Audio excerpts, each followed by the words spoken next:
Not going to jump off the page, but I thought he threw the ball well. He managed to go 5 innings, 4 runs, struck out 4, kept his team in the game. And I think he'll do that here. The Mariners right now, I mean, this lineup is just horrible. Some numbers to back that up. They've now lost 13 of 19, so there's that. They are 2-12 in their last 14 road games. And in those 14 road games, they're hitting under 200 as a team. So if he's on, if Ginn has his best stuff, rest assured the Mariners are going to do nothing against him. I can just about guarantee that because they're not hitting anyone right now. Now, Luis Castillo, you're going to pay for the name there. He's having another solid season. It's just what he does. But what we've established with the A's, we know the way they score their runs is the long ball. That's how they score. More than 50% of their runs this year have come from the home run. They're top 5 in the league in home runs this year. And Luis Castillo is suddenly serving them up. 7 homers in his last 4 starts. So over his last 23 innings pitched, he's given up 7 home runs. And you just can't do that against the A's because they hit a couple homers and they're also very good at playing with a lead. They've been they haven't won a ton of games this year overall, but typically when they get out in front and they can get a lead, they've got the horses at the back end of that bullpen to finish it off. I think Mason Miller will come out and bounce back here. He kind of gave the game up on Sunday, didn't pitch yesterday, and they only used Grant Holman for 17 pitches last night. So I think you see him back in a high leverage spot tonight. I don't know how you're getting a 1.5 here. I think the Mariners are cooked. I would just take the 1.5 with the A's, and it may creep its way out on my client card if the Mariners keep taking money. Yeah, love the breakdown there. Adam Trigger, WT.buzz/AT is where you can find them. Shout out to those joining us over on TikTok, and shout out to Pete. It's like an episode of The Bachelor here. We just got a rose from our man Pete. We appreciate the gift, man. Keep them coming, and keep those likes and comments coming. That is for damn sure. Some other games that I want to touch upon here. We're going to get into the Yankees and Rangers. Of course, we're going to talk my Phillies as they're taking on the Toronto Blue Jays because I think some interesting moves with the pitchers in that one with one getting recalled. And then we'll, of course, talk Patrick Corbin Day that hasn't been going too great for those fading the Washington Nationals when we're celebrating that. So those few games coming up, best bets in Tampa Bay and Minnesota and Pittsburgh and Chicago coming your way here. So stay tuned. We'll touch upon those. Hop below in the comments and let us know your best bets. But I'm going to throw it back your way, Jesse. Talk this Yankees and Rangers game because game 1 was all Yanks and an easy over. 8-4 was the final in that one. So now we're looking at Rodon on the bump and Haney opposing him. So it's looking like an all-lefty affair this evening. 8:05 first pitch in this series. How are you looking to bet this game 2 set? Well, I'm definitely not looking to bet the Yankees as a favorite. They might have got the win yesterday, but they've been pretty average basically since the All-Star break. And Rodon, he's not exactly a consistent pitcher in my opinion. Yeah, he's had a few decent starts. He's been better at home than on the road. You look at his ERA in road games, 5.87. That is not good. Texas has been decent. They've won 5 of their last 7. I mean, I know it's been a disappointing season for Texas, but the last 7 games they've looked all right. Heaney, not great numbers overall. He's not getting the wins, but his ERA isn't very high. He's got an ERA just over 3 at home. His ERA is just over 3 in his last 5 starts. He's been pitching well enough to keep them in games. And if you're looking to play a dog on the run line, that's all you really need. And I was looking at the run line for this game, pretty cheap price at 130. I'm always tempted to take the runs at a price like that, even in a ballpark such as Texas where you don't see quite as many 1-run games. But I'll take a stab at Texas plus the 1.5. Looking towards Texas and keeping the game close in stark contrast to what happened in game 1. Just a lean there for our man Jesse Schule. You can check him out at WT.buzz/JS. And folks, we got a terrific deal going on right now. You can try out any of these handicappers for a 3-day set, all access under $50. So any release that you want. NFL, college football, MLB, soccer. If you're looking at like an Andy Lang, looking at some UFC plays, 3-day all access. You can stack them. You can get them from as many cappers as you want. So check these guys out. That includes Adam Trigger if you want some KBO action and on the diamond with the college football, with NFL kicking off this week. It's a hell of a time to try out if you haven't before, and you can do it for under a 50 spot there. Trig, feel free to give any thoughts if you have them on that Yankees and Texas game. I think Jesse hit it pretty well. If you don't want to chime in on that one, let us know what your thoughts were with my Phillies going today off the day of rest against the Blue Jays. The interesting thing that I kind of alluded to was the righty Tyler Phillips coming up. He had a decent stint with the Phils until things kind of fell apart, and then he was sent down, obviously, and now he's been recalled back on up from Lehigh Valley as they were able to expand their roster a little bit. So for you, I know that you're always looking at how some of maybe these AAA pitchers translate moving up, moving down. So did anything stand out to you with Tyler Phillips going to be back on the Phils where he was seen a little bit earlier in the season here as they open up a set against the Blue Jays? Yeah, I thought about the Blue Jays here. So I rank out all of the AAA, the top position players and the top, the pitchers. I try to have a player ranking because I handicap AAA baseball every single day. And the key to that is knowing like who's in the lineup and which pitchers are, where they are in the sort of the pecking order. And the reason I bring that up here is Tyler Phillips never really made his way to, anywhere near the top of my pitcher ratings at the AAA level. So when he came out in his first four, he gets called up, which made sense. He was kind of the, arguably the best starter on that Lehigh Valley team, which doesn't have a great team this year. But when he got called up and came out and had like 3 or 4 good starts, I said, okay, well, now's probably the time to go against him. And I think we actually talked about it on First Pitch when he got, I believe it was a Friday show. He was pitching against the Mariners on a Friday night and he got blown up. And I said, you know what, that's probably more what I expected as opposed to like the start prior where he fired a complete game shutout against the Guardians. So now he's back.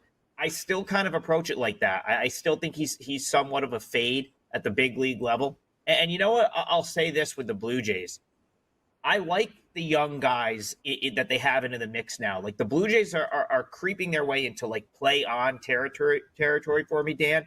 The reason being, they showed almost no energy for the first half of the year. I really think that the whole Vlad, Bo Bichette, Biggio's no longer with the team, but like that whole sort of crew that was supposed to be good, I really would love to see the Jays just totally go away from that. But they kind of have getting the younger guys into the lineup, and there's some talent there. I love Wagner. I think Loperfido will end up being, better than he's been so far. So I don't mind the Jays here. I still think Chris Bassett can be really good. I still think he's a productive big league starter. You're going to give me him at home, -110, -115. I think there's some things to like about the Jays. So didn't make my card, but I definitely lean Toronto in this one. All right, Trig will no longer be on First Pitch making a case in Game 1 against my Phillies. No, I'm kind of with you there, man. I mean, just the major question marks, and that's why I wanted to bring that game up because, sure, you could look at how the Phils were red hot, but now, you're looking at a different kind of semblance of what you're going to be getting there on the bump. And I always like riding the team. I always like riding a team. I like riding a team Trig too that's hot, that doesn't have to go, boom, here's your day of rest. You know what I mean? Like that big emotional win against your rival for the Braves, you have a day off, and now it's like we got a new starting pitcher recalled here, So I think that this is more of a stay away game. That's like a point. I'm glad you brought that up because that's really like maybe even the best point with the way the schedule shapes up. They just took 3 or 4 from the Braves. Huge for them. That was a big series. Sunday night, they walk it off with Castellanos. And then, like, you're right, they have a day off. This is only a 2-game series. Then they got to go back to Florida. So absolute flat spot in the schedule for them as well. Yeah, if we were on bet on it, this would have some sandwich game potential. Yeah. That is for sure for our man Marco D'Angelo. If you haven't checked out Bet on It, NFL Week 1 edition coming your way Wednesday evening, college Week 2 edition coming your way as well on Wednesday. So make sure you hit that subscribe button and the little bell. It'll tell you when those shows go live. The sooner you get to them, the sooner you join us here live, the more likely you're going to be getting on the right side of some of these line moves. That is for sure. Jesse, before we were getting here on the show, you and I were talking about Patrick Corbin Day. Yay! Everybody celebrates, right? Well, if you've been celebrating Patrick Corbin Day, and by that we mean fading the Nationals when he is on the bump, you haven't been having a good time recently. He's taking on the Marlins today, so it's Corbin and Meyer, a dreadful starting pitching matchup here, but as of late, Corbin's been cashing some tickets. So for you, Jesse, anything stand out to you in this game? 6:40 is the start time. Because the only thing that stands out to me is the days of just getting to blindly fade Patrick Corbin are gone, and I miss him because it was a fun run that we had, but it seems like that run's over, eh, Jesse? Yeah, certainly fading Patrick Corbin hasn't been great of late, but this actually looks like a good spot to back the Nationals, in my opinion. Miami coming back from San Francisco. They were out west. They had some success. They won 2 of 3 games, I think, in San Francisco. And Washington with Corbin, Corbin pitching well.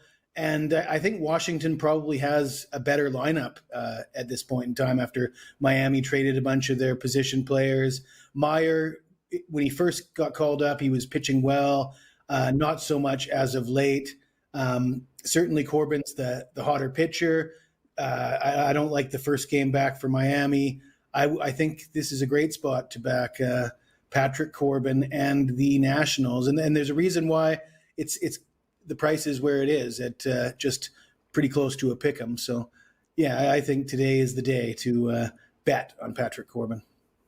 Yeah, I get what you're saying. I can't do it. If anything, the fact that I've had to lose some coin on fading Pat Corbin makes me just want to absolutely cross that one off my list. But a case to be made, says our man Jesse Schule.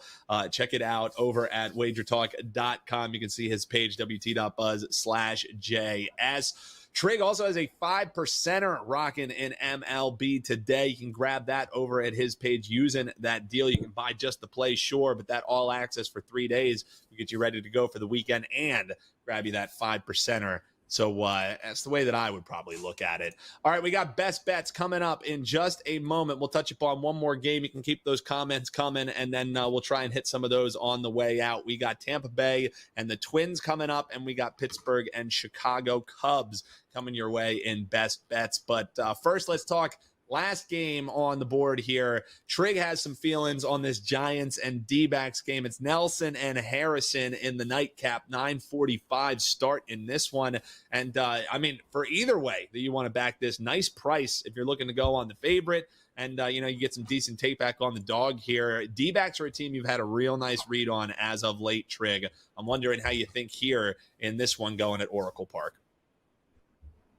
Yeah, so I was waiting to see who the starter was going to be. I think you're right. It does look like it's probably going to be Harrison, and I think that's probably why Arizona just took some money. I think that -110, -115 is gone. It looks like it's up to -130. I was considering getting out ahead of that because I do, I did want to play against the Giants if they were going to throw a lefty here, and it looks like they are, and it's probably why it moved 20 cents. But I didn't see that confirmed just yet. But if it's Harrison, I definitely agree with the move. Arizona's been awesome against left-handed pitching all season, and even with sort of the recent injuries, like they still, they were up against a southpaw over the weekend. They hit him hard. They had a 14-3 win against the Dodgers 2 days ago. Yesterday, kind of never in it. They took their beating in the final, like the wraparound game of that series. But I definitely could see them bouncing back here. The Giants are just not a team that I'm overly high on. I think that they're going to sort of, they've kind of already been bowing out of the race stand, but like I would expect them to continue to decline behind Helio Ramos. There's just not much in the way of offense for this team. And Arizona, even with some of the guys they've had out recently, I still love the way this team plays. I've been kind of saying it all year. And we've pretty much cashed with them more often than not. So again, I don't know if this will be an ad for me, but I definitely lean toward the Diamondbacks here. I think they're just the better team, and you give them Kyle Harrison, I think they'll be able to do something with that. So it's the lean is D-backs. WT.buzz/AT with the D-backs lean. Hop below in the comments. Let us know what games you are eyeing on betting. And as Trig said, yes, Harrison may be the probable pitcher, but still showing on the WagerTalk live odds screen as undecided. Looking like we're still sitting at that 7.5 total. I'll circle. I'm going to use that. Go ahead. I'm going to use that. I'm going to be on WagerTalk today in an hour, and I'll do a more prepared breakdown for that game. So you tune in to WagerTalk today. I'll have a better breakdown for that. Hopefully we have a starting pitcher by then. Adam, the company man Trigger, working in a plug for hanging around for WagerTalk today. Well done out of you, Trig. That is for damn sure. Jesse, wondering for you, what do you have locked and loaded over at the page? That special is just a beautiful thing. People getting the action through the weekend here, grabbing that 3-day all access, and you can use it as many times. So what will folks get when they partner with you heading towards the weekend? And also let us know what the best bet is today. We got Pirates and the Cubs. It's going to be the fourth time that the Cubs will be seeing Paul Skeens on the mound, or should we phrase it that Skeens seeing the Cubs, because it seems like they always like pulling them and leaving the Pirates with a loss after he absolutely deals. So Pirates and Cubs, and what's over at the page, WT.buzz/JS. Yeah, that last week's game in Pittsburgh with Skeens starting opposite Hendricks, probably the sickest bad beat of the season. Unreal. Skeens did his part, 5 innings, 3 runs, one of those unearned, 6 Ks.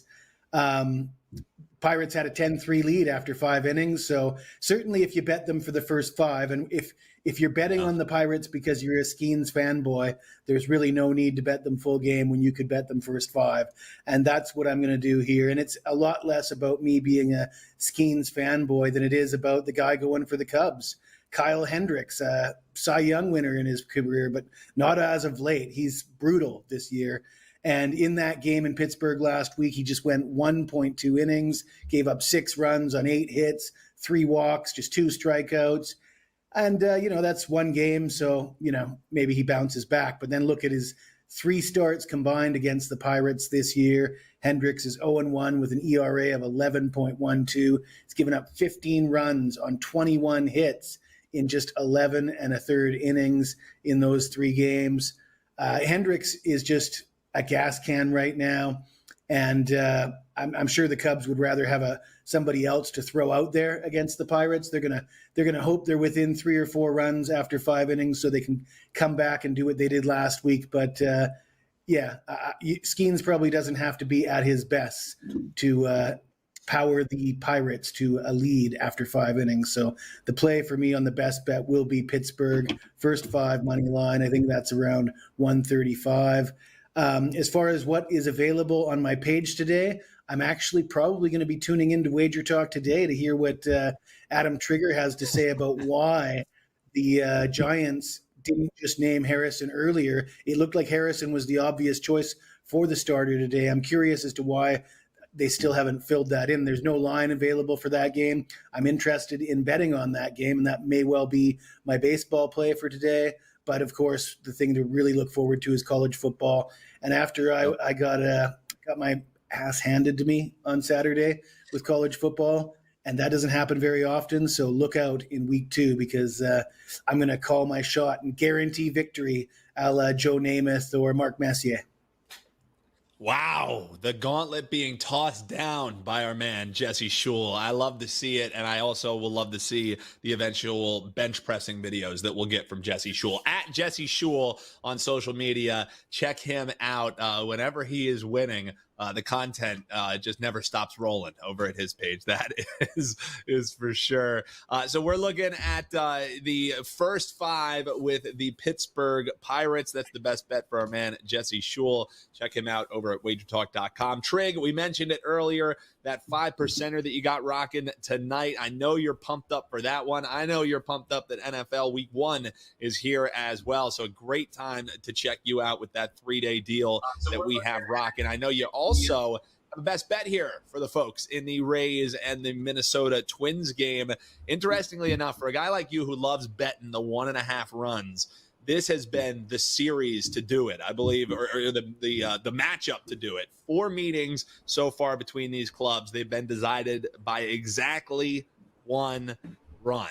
And I look at this Rays team yesterday. They had their chances, but they end up going 1 for 9 with runners in scoring position. So whenever I see a number like that that's pretty lopsided, you think maybe there's a chance for some positive regression. Is that how you see this game going tonight?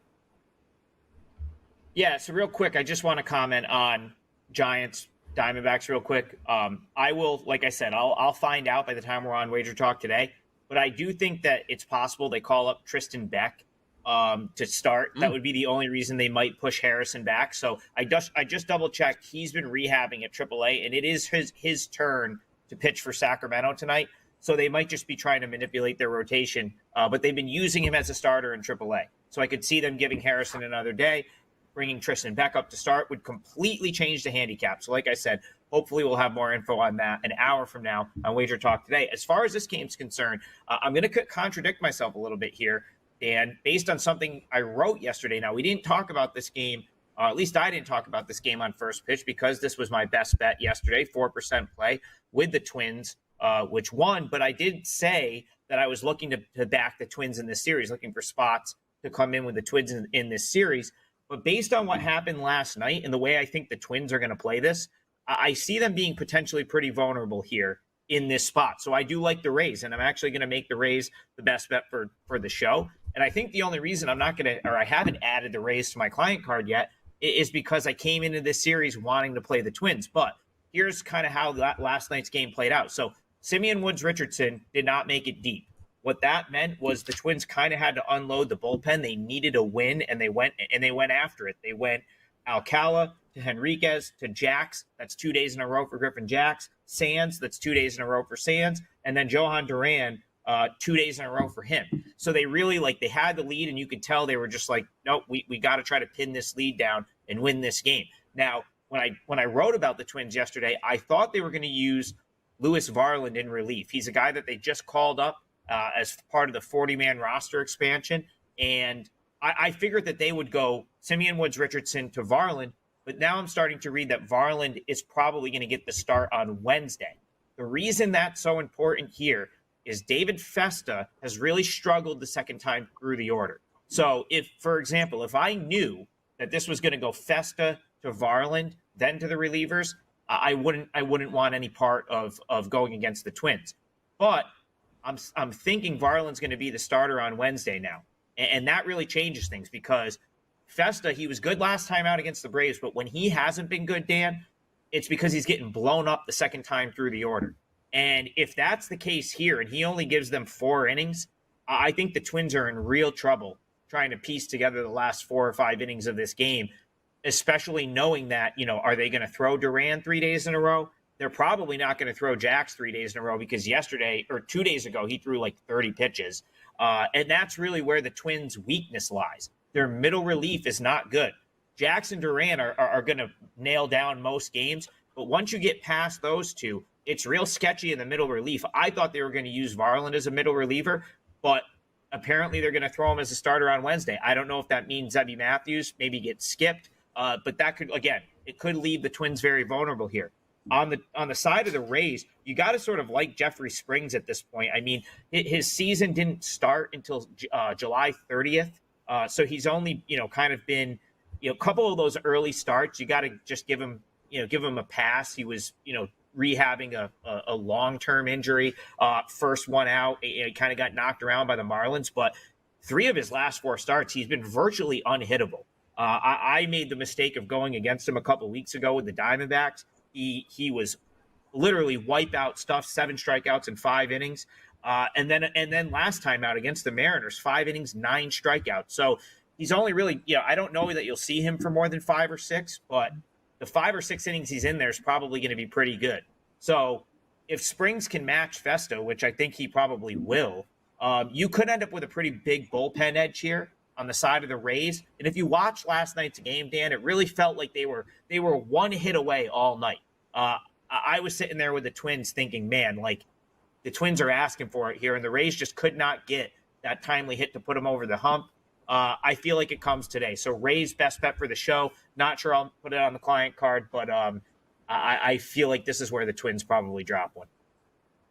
Rays money line, the best bet for our man Trig here for free. Hop below in the comments. Let us know what your best bet is, and best of luck to you. Trig mentioned going to be here just about 30 minutes away from the start of Wager Talk today. Trig will be alongside our friend Nick Parsons from over at sportsmemo.com. Carmine Bianco, the #1 capper in NFL last season, making his return to talk some NFL and some MLB. And then we also have holding it down there on the show.